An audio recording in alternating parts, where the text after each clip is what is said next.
स्वागत है दोस्तों आपके अपने YouTube चैनल बीजे एजुकेशन में। दोस्तों आज हम हिंदी के काफ़ी इम्पोर्टेंट 20 प्रश्न देखेंगे जो आपके एसएससी के लिए या फिर आपका किसी भी कम्पिटिटिव एग्ज़ाम के लिए, क्योंकि आपको पता है दोस्तों हिंदी एक महत्वपूर्ण योगदान देती है किसी भी एग्ज़ाम के लिए।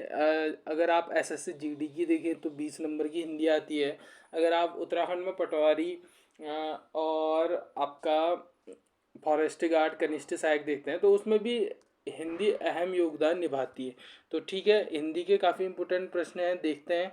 पहला प्रश्न है, हिंदी किस भाषा परिवार की भाषा है? ठीक है, ऑप्शंस है आपके ए भारोपीय, बी द्रविड़, सी ऑस्ट्रिक, डी चीनी तिब्बती।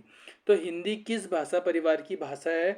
तो वो है ऑप्शन नंबर ए भारोपीय। किसकी है? ऑप्शन नंबर ए भारोपीय की। ठीक है, अगला प्रश्न है दोस्तों, भारत में सबसे अधिक बोली जाने वाली भाषा कौन सी है? भारत में सबसे अधिक बोली जाने वाली भाषा कौन सी है? आपके ऑप्शंस हैं हिंदी, संस्कृत, तमिल, उर्दू। तो सबसे ज़्यादा क्या बोली जाती है? वो बोली जाती है हिंदी। ठीक है, अगला प्रश्न है दोस्तों, हिंदी भाषा का जन्म हुआ ए अभ्रंश से, बी लौकिक संस्कृति से, सी पाली प्राकृत से, डी वैदिक संस्कृत से। तो किससे हुआ? ए अपभ्रंश से। ठीक है, अगला है, निम्न में से कौन सी बोली अथवा भाषा हिंदी के अंतर्गत नहीं आती है? ऑप्शंस हैं आपके कन्नौजी, बांगरू, अवधी और तेलुगु। तो जो तेलुगु भाषा है वो हिंदी के अंतर्गत नहीं आती है। ठीक है, अगला है, हिंदी की विशिष्ट बोली ब्रज भाषा किस रूप में सबसे अधिक प्रसिद्ध है? जो हिंदी की विशिष्ट बोली है ब्रज भाषा, वो किस रूप में सबसे अधिक प्रसिद्ध है? ऑप्शंस है राजभाषा में, तकनीकी भाषा में, राष्ट्रभाषा में या काव्य भाषा में। तो वो है आपकी काव्य भाषा में। ठीक है, अगला प्रश्न है, भारतवर्ष में हिंदी को आप किस वर्ग में रखेंगे?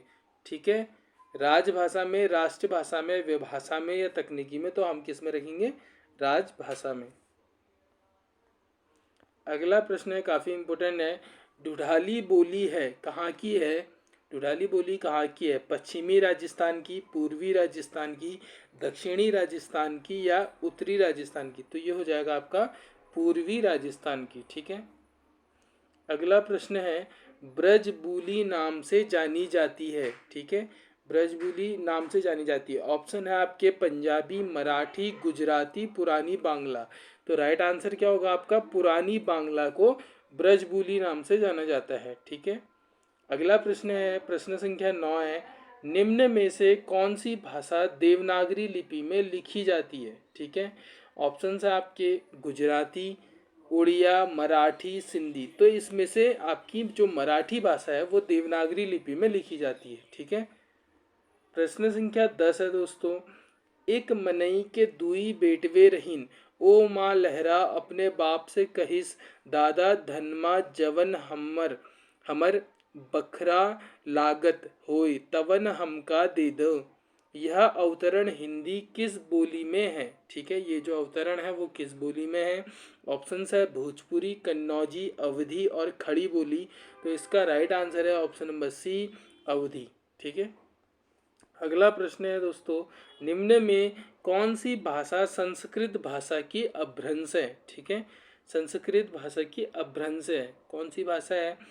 ऑप्शन है आपके खड़ी बोली, ब्रज भाषा, अवधी या पाली। तो क्या है? पाली जो है आपकी वो संस्कृत भाषा की अपभ्रंश है। ठीक है, प्रश्न संख्या 12 है आपका, अधिकतर भारतीय भाषाओं का विकास किस लिपि से हुआ है? ठीक है, किस लिपि से हुआ है? ऑप्शंस हैं शारदा लिपि, खरोष्टी लिपि, कुटिल लिपि या ब्राह्मी लिपि। तो नो डाउट आपका क्या हो जाएगा? ब्राह्मी लिपि। ठीक है, अगला प्रश्न है, प्रश्न संख्या 13 है, हिंदी भाषा किस लिपि में लिखी जाती है? गुरुमुखी, ब्राह्मी, देवनागरी या सौराष्ट्री।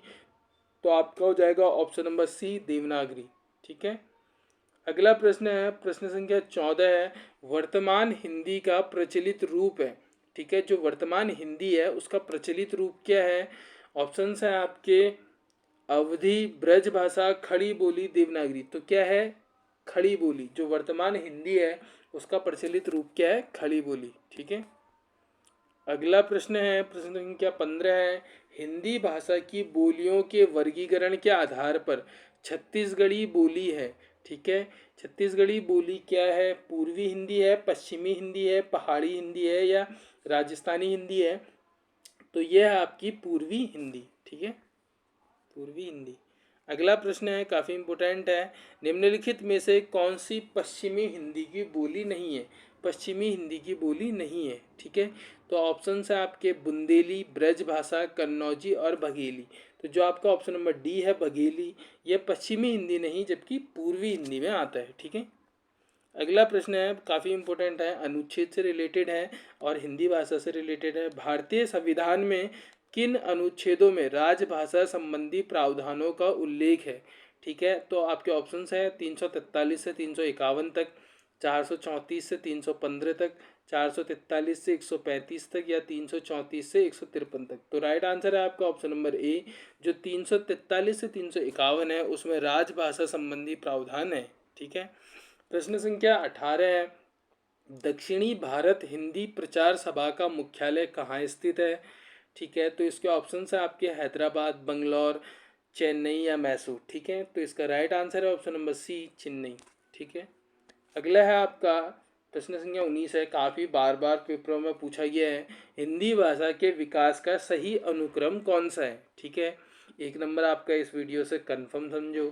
ठीक है। तो आपके जो ऑप्शंस हैं वो हैं पाली, प्राकृत, अपभ्रंश और हिंदी। तो आपका ऑप्शन नंबर ए ही सही हो जाता है।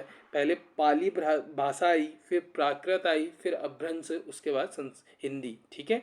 तो ये आपका क्या बोलते हैं, हिंदी भाषा का हिंदी भाषा के विकास का सही अनुक्रम हो गया। ठीक है। अगला प्रश्न है आपका, संविधान के अनुच्छेद 351 में किस विषय का वर्णन किया गया है? ठीक है। किस विषय का वर्णन किया गया है? ऑप्शन है आपके संघ की राजभाषा का, उच्चतम न्यायालय की भाषा का, पत्राचार की भाषा का या हिंदी के विकास के लिए निर्देश। तो आपका राइट आंसर हो जाएगा ऑप्शन नंबर डी, अनुच्छेद 351 में हिंदी के विकास के लिए निर्देश दिए गए हैं। ठीक है दोस्तों, अगर चैनल में पहली बार आए हो तो चैनल को प्लीज़ सब्सक्राइब करें। वीडियो आपके लिए थोड़ा भी इंफॉर्मेटिव रहा है तो ज़्यादा से ज़्यादा शेयर करें। हम 700 सब्सक्राइबर के काफ़ी करीब हैं, तो दोस्तों ज़्यादा से ज़्यादा शेयर करें और ऐसे ही वीडियो के लिए बने रहे चैनल में।